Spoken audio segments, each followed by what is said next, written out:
આકાશવાણીના 90 વર્ષના ગૌરવશાળી પ્રસારણના અવસરે આપ સૌનું હાર્દિક સ્વાગત છે વિશેષ કાર્યક્રમ સુર સંગાથમાં.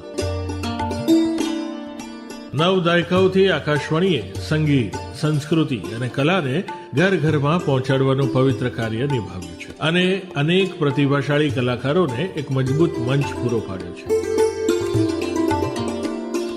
સુર સંગાત આ વિશેષ શ્રેણીમાં આપણે મળીશું આકાશવાણી સાથે જોડાયેલા પ્રતિષ્ઠિત ગાયક અને કલાકારોને, જેઓ પોતાના સુરોથી શ્રોતાઓના દિલમાં વિશેષ સ્થાન બનાવી ચૂક્યા છે.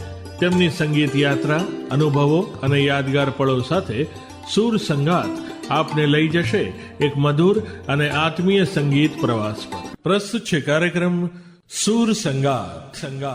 આકાશવાણી અમદાવાદના ખાસ સંગીત સંવાદ કાર્યક્રમ સુર સંગાતમાં આપનું સ્વાગત છે. સંગીત ફક્ત સુરોની દુનિયા નથી, પરંતુ ભક્તિ, સંવેદનશીલતા અને મૂલ્યોનો સફર છે જે પેઢીઓને જોડે છે. આજે અમારા ખાસ મહેમાન એવા જ એક અસાધારણ સંગીતકાર છે, જેમણે ગુજરાતી સુગમ સંગીત, ભક્તિ સંગીત અને આકાશવાણીની સમૃદ્ધ પરંપરાને તેમની રચનાઓથી નવી ઊંચાઈઓ પર પહોંચાડી છે. તો ચાલો સુરો, સાહિત્ય, ભક્તિ અને યાદોથી ભરેલી આ ખાસ સંગીતમય વાતચીત શરૂ કરીએ. આજે આપણી સાથે છે ટોપ ગ્રેડ કમ્પોઝર અને એ ગ્રેડ ગાયક શ્રી હસમુખ પાટડિયા. સ્વાગત છે આપનું.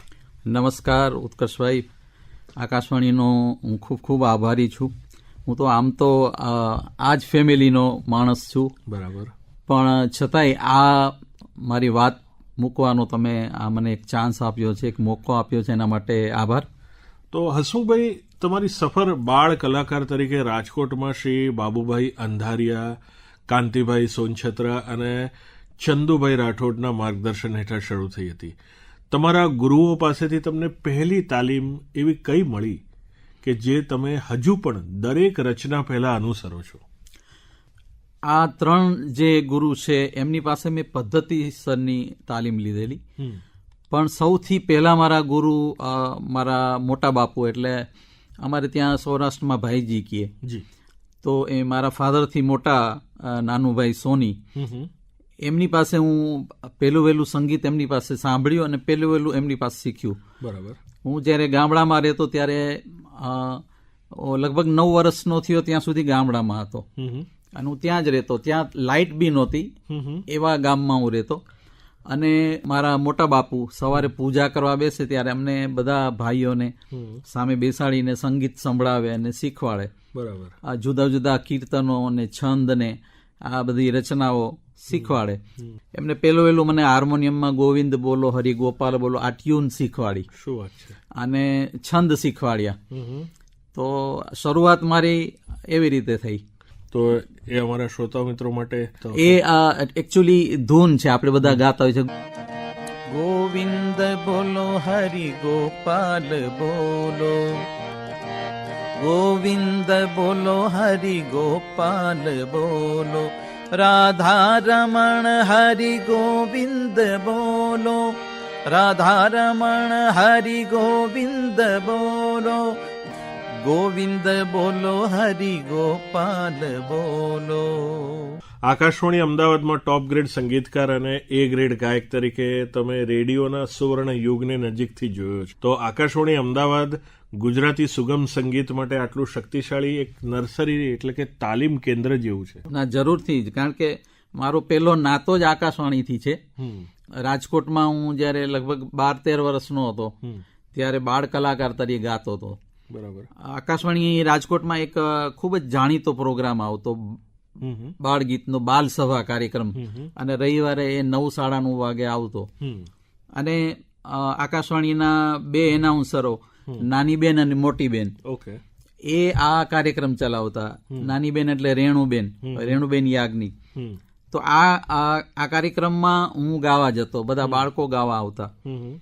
અને એમને એમ લાગ્યું કે આ છોકરો વધારે સારું ગાય છે, એટલે મારી પાસે લીડિંગ લાઈન ગવડાવતા. અચ્છા. બાળ ગીતોમાં. તો એ કોઈ બાળ ગીત તમને યાદ હોય તો? એ વખતે જે મેં ગાયા હતા બાળ ગીતો, એમાંથી 1-2 લાઈન હું ગાઉં છું. ચોક્કસ. અને આ ગીતો અમને ચંદુભાઈ રાઠોડ અને જયંતિભાઈ પટેલ એ વખતે ત્યાં કમ્પોઝર તરીકે હતા. તો એમની પાસેથી અમે આ બાળગીતો શીખતા. ખૂબ સરસ. અને આકાશવાણી જે ગીતોનું પ્રોડક્શન કરતા. ઓકે. એટલે એ ગીતમાં મને ગાવાનો મોકો મળ્યો છે. એ 2 લાઈન સંભળાવું. ચોક્કસ. અલ્લક બંટી તલ્લક બંટી, અલ્લક બંટી તલ્લક બંટી, રાત દિવસની ઘમ્મર ઘંટી. અલ્લક બંટી તલ્લક બંટી, રાત દિવસની ગમ્મર ઘંટી, અલક જલક ને આટા પાટા, અલક મલક ની અમર ઘંટી. અટકી મટકી રમે તારલી, રમવાનો છે એક દખારો, અડકો દડકો રમતા રમતા તૂટી ગઈ મોતીની ઘંટી. વાહ વાહ હસમુખભાઈ, તમે તો તમારા બાળપણનું ગીત હજુ પણ સાચવીને રાખ્યું છે. ખૂબ જ આનંદ થયો આ સાંભળીને. તમે તો ખૂબ સરસ સંગીતમય શરૂઆત કરી. આ થઈ વાત તમારા બાળપણની.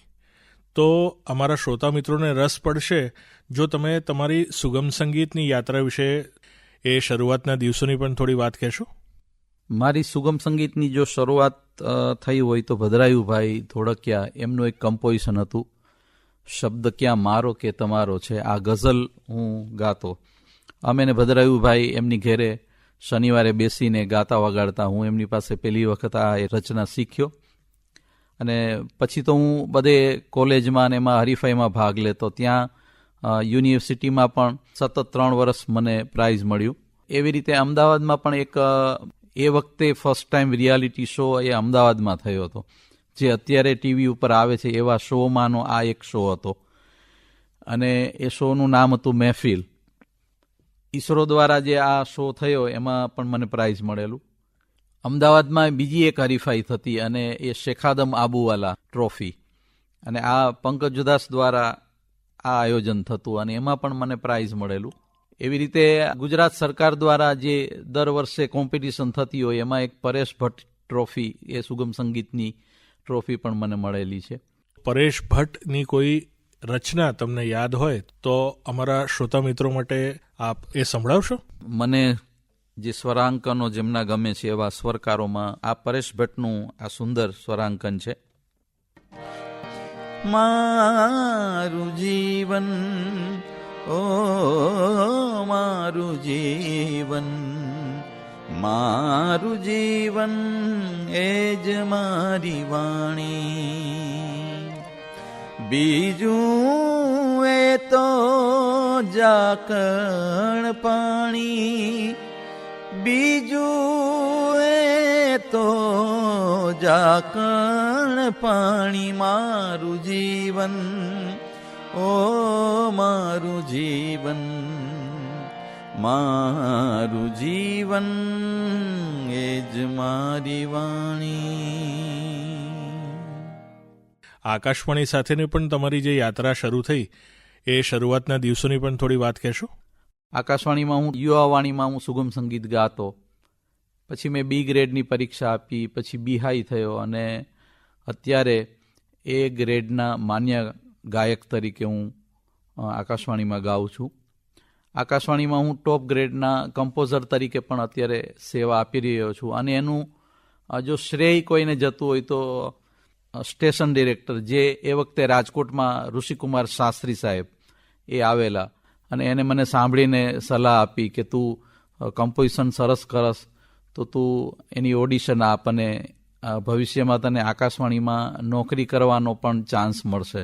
એમની સલાહથી મેં આ ઓડિશન પાસ કરીને આજે હું આકાશવાણીમાં સેવા આપી રહ્યો છું. એ વખતે હું જે સુગમ સંગીત ગાતો એમાંની એક પુરુષોત્તમભાઈની ગઝલ, એ કમ્પોઝિશન મને બહુ ગમે છે.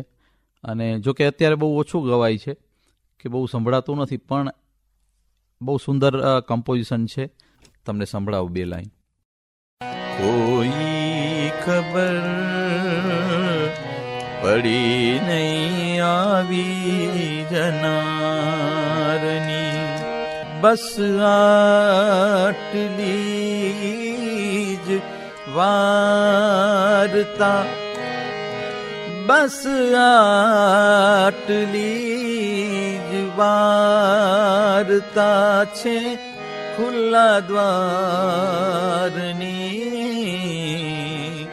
કોઈ ખબર પડી નહીં આવી જનારની. આપણે 92માં હું જ્યારે અહીંયા આકાશવાણીમાં આવ્યો ત્યારે પહેલા વહેલું રમેશ ભટ્ટ આપણે ત્યાં બધા ડ્રામાઓનું પ્રોડક્શન કરતા. બરાબર. અને આવતા જ બીજે દિવસે મને એમાં બેકગ્રાઉન્ડ મ્યુઝિક કરવાનો તક મળી.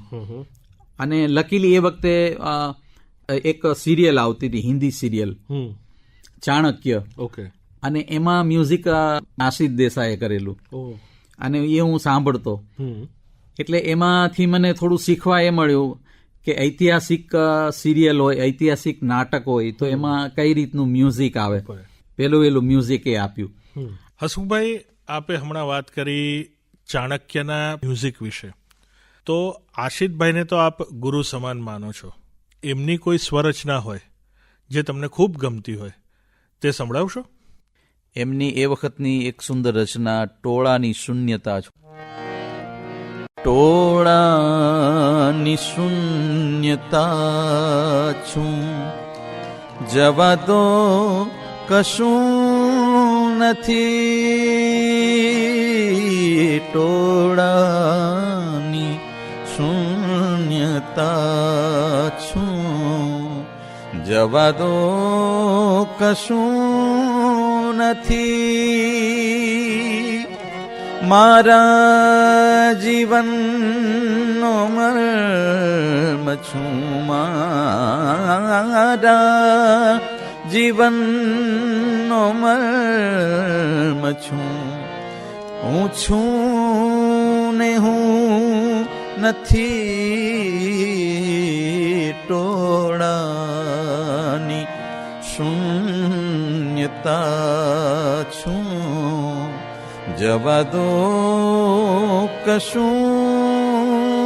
નથી. વાહ, ખૂબ સરસ સંગીતમય વાતાવરણ બનાવી દીધું તમે તો સ્ટુડિયોનું. અને પછી આગળ જતા એક અમે અહીંયા એક કાર્યક્રમ કરેલો, કાગળ પર ચોમાસું. આપણા તુષાર શુક્લએ આ એક પ્રોગ્રામ કરેલો અને એક બીજો પ્રોગ્રામ કરેલો વાસંતી પત્ર. તો આ બે પ્રોગ્રામમાં મોસ્ટ ઓફ બધા ગીતો વરસાદના હતા અને વસંતના ગીતો હતા. તો એમાં લગભગ 8 થી 9 ગીતો મેં કમ્પોઝ કરેલા. તો એમાંનું કોઈ એક ગીત યાદ હોય તો તમને? તુષાર શુક્લની એક રચના છે. ચોક્કસ. ઓરડાની માલી પા બેસીને નિરખું કે ચોમાસું કોની સોગાત છે. ભીનપની ટહુકાની લાગણી ના વહેવાની. ભીનપની ટહુકાની લાગણી ના વહેવાની. કે કોરા કુતૂહલની વાત છે. ઓ ચોમાસું કોની સોગાત છે. વાહ, ખૂબ સરસ, ખૂબ સરસ. હસમુખભાઈ, આપે નિષ્કુળાનંદ સ્વામીને જે ભક્ત ચિંતામણી પુસ્તકનું 800 પેજીસનું જે કમ્પોઝિશન કર્યું છે, તે ખરેખર એક એવું કામ છે જે આજે તો યાદ રહેશે જ, પણ ભવિષ્યમાં પણ લોકોને ખૂબ ઉપયોગી અને યાદ પણ રહેશે. તો એના વિશે થોડી વાત કરશો? અત્યારે જે રીતે બધા એ સાંભળે છે અને અત્યારે રીલ્સનો જમાનો છે, એટલે એમાંથી એ લગભગ એ કાવ્યમાંથી દરરોજ 5-10 રીલ તો બનીને મુકાતી હોય છે. અચ્છા, તો મારે જ તમને પૂછવું હતું કે એના માટે તમે રાગ તાલ કયા આધારે પસંદ કરેલા? આજે કાવ્યનો જે રાગ છે, આમ તો એ પરંપરાગત જે સંતો ગાતા હોય, બરાબર, એમાંથી હું રાગ શીખ્યો. પણ અમારે મેમનગર ગુરુકુલના બાલકૃષ્ણ સ્વામી છે, એટલે મારી પાસે એકદમ પરફેક્ટ લય અને પરફેક્ટ રાગથી એમને ગવડાવ્યું કે આપણે આ જ રાગથી આટલી લયમાં આ રીતે આપણે જોઈએ છે. એની પહેલી 2 પંક્તિ છે હું ગાઉં છું.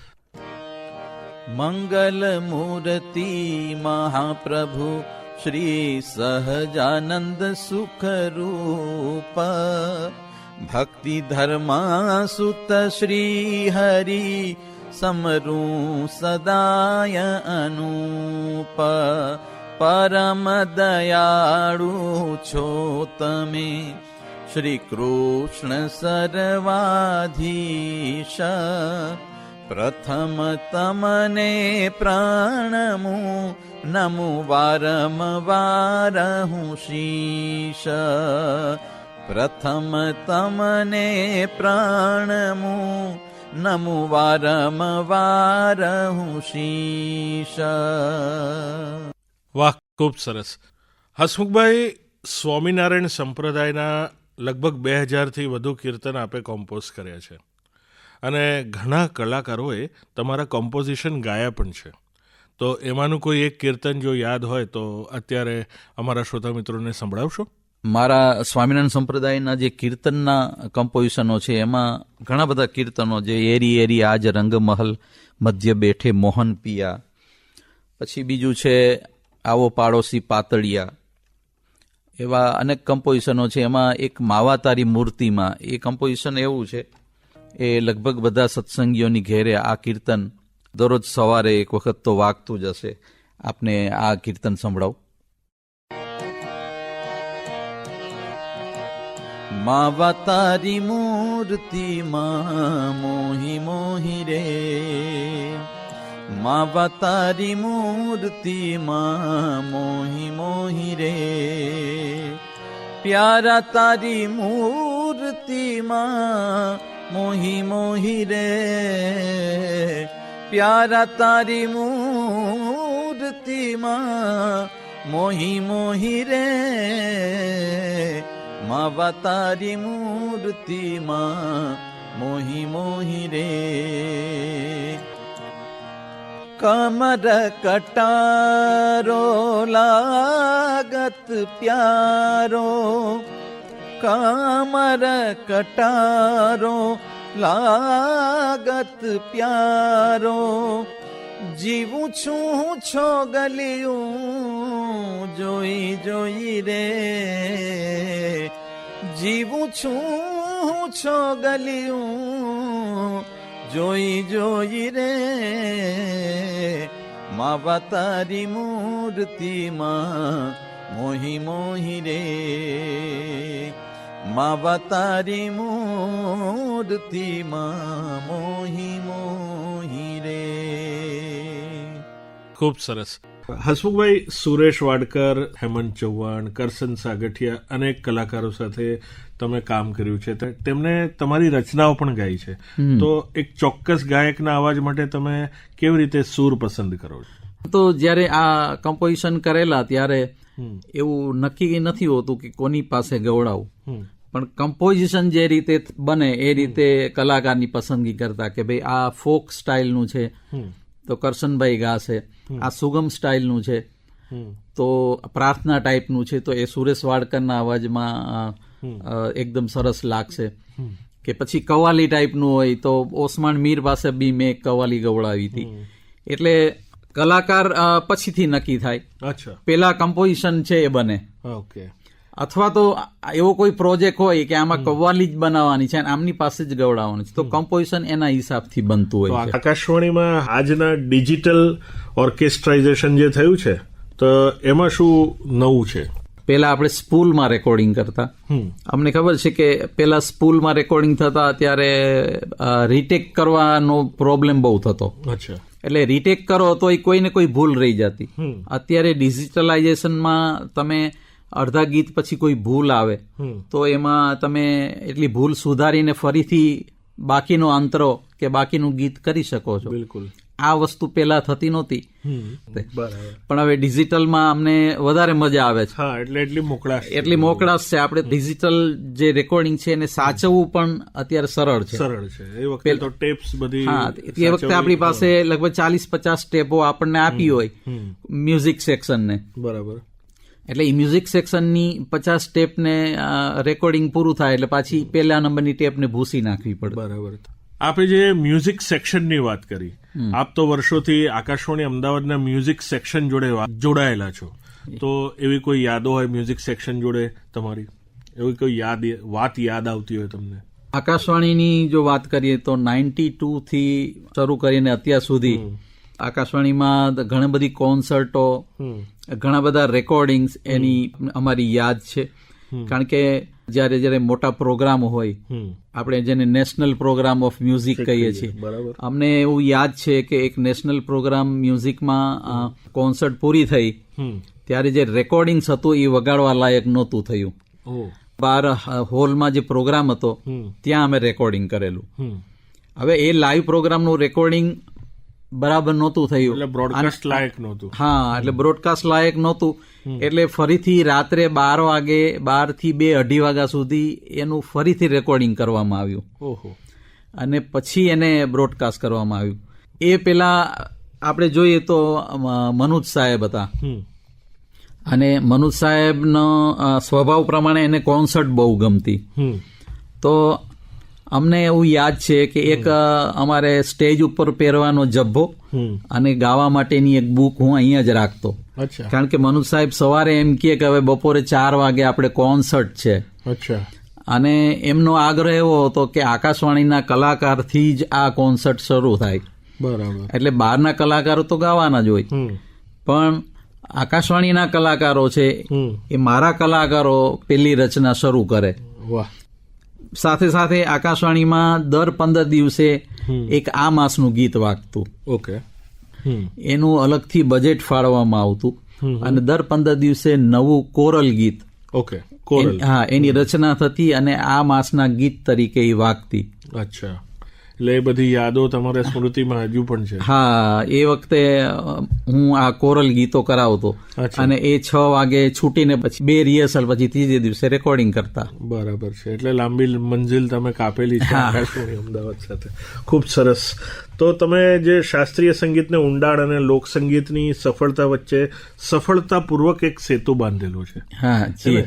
તો સુગમ સંગીત વિશે લોકોની સૌથી મોટી ગેરસમજ શું છે? સુગમ સંગીતની સૌથી મોટી ગેરસમજ એ છે કે એ સહેલું છે.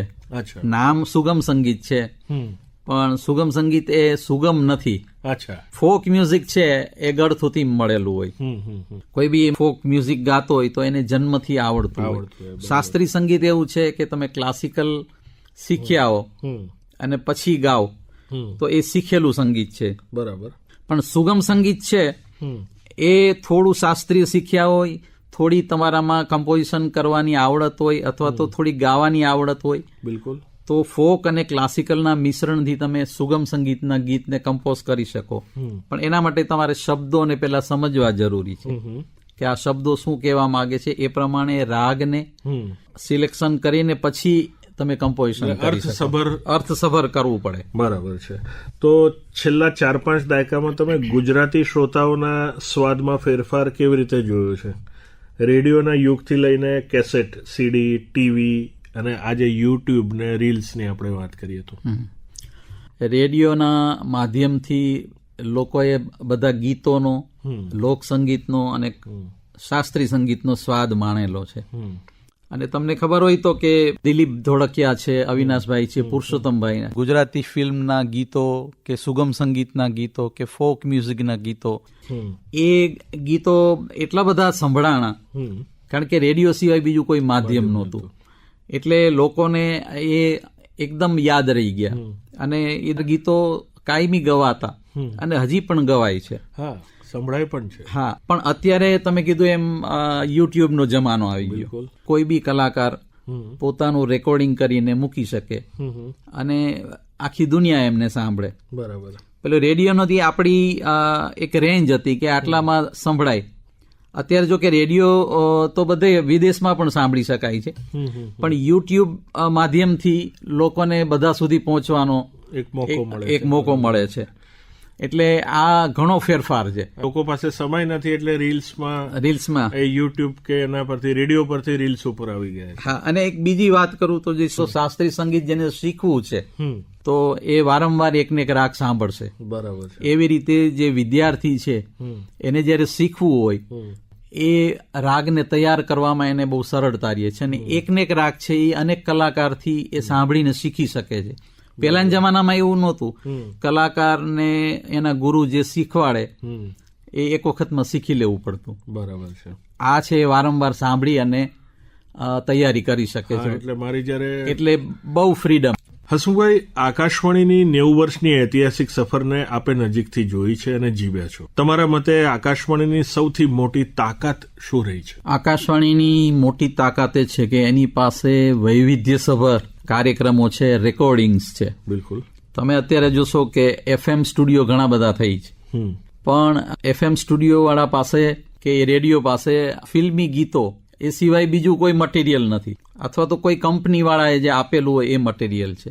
આકાશવાણી પાસે છેલ્લા 50 વર્ષનું પોતાનું મટીરિયલ છે.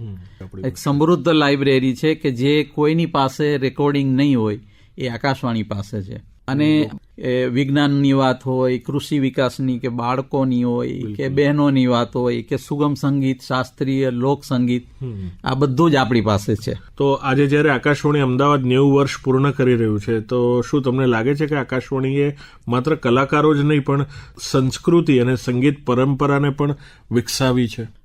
સવાલ જ નથી, કારણ કે જેમ કોઈ સંસ્કૃતિ કોઈની પાસે હોય, એ સંસ્કૃતિને આધારે એ દેશ કે એ રાષ્ટ્ર આગળ વધતું હોય, એમ આ સંસ્થા એવી છે એની પાસે જે રીતે સમૃદ્ધિ છે રેકોર્ડિંગ્સની, એ રીતે એને કોઈ બીટ કરી શકે એવું નથી. હવે વાત એ છે કે મને ખબર છે કે સપ્ટેમ્બર મહિનામાં આપ નિવૃત્ત થવાના છો. તો હસમુખભાઈ પછી એમનો વારસો જે છે એ આગળ કોણ ચલાવવાનું છે? આમાં અહીંયા આકાશવાણીમાં તો કોઈને કોઈ ચલાવશે જ, કારણ કે મને એક દુહો યાદ આવે છે. માનવી માને કે મારા વિના હાલે નહીં સંસાર, પણ હે મૂર્ખા વિચાર કરી લે કે રામકૃષ્ણ જેવા હાલ્યા ગયા તોય આ હાલે છે સંસાર. એટલે કોઈના વગર ક્યાંય કોઈ વસ્તુ અટકતી નથી. ખાલી પોત અમને લાગશે જ, પણ તમારી જે પ્રવૃત્તિ છે તે કોણ આગળ ચલાવવાનું છે? મારા ઘરની વાત કરું તો મારો દીકરો પણ સરસ ગાય છે ને આકાશવાણીનો એ ગ્રેડેડ આર્ટિસ્ટ છે, એ ગ્રેડ આર્ટિસ્ટ છે. અને મારી દીકરી પણ ગાય છે, એ આકાશવાણીની બી હાઈ ગ્રેડની સુગમ સંગીતની આર્ટિસ્ટ. તો તમને લાગે છે કે અર્ચિત પાટડિયા અને કાવ્યા પાટડિયા જે છે તમારો સમૃદ્ધ વારસો આગળ દપાવશે? હા, અત્યારે તો એ ગાય છે એટલે મને એવું એટલો સંતોષ છે કે આપણું મ્યુઝિક છે એ જાળવી રાખશે. બિલકુલ, ખૂબ સરસ. આકાશવાણીના 90 વર્ષના ગૌરવશાળી અવસરે આપ જેવા સંગીત સાધકોનું યોગદાન હંમેશા પ્રેરણારૂપ રહેશે. આપનો સ્વર અને સર્જન આવનારી પેઢીઓને પ્રેરિત કરતી રહેશે. ધન્યવાદ. આકાશવાણીના સ્લોગન એટલે કે બહુજન હિતાય બહુજન સુખાય, આ સ્લોગન સાથે હું મારી વાતને વિરામ આપીશ. આભાર. આપને ખૂબ ખૂબ શુભેચ્છાઓ. ધન્યવાદ.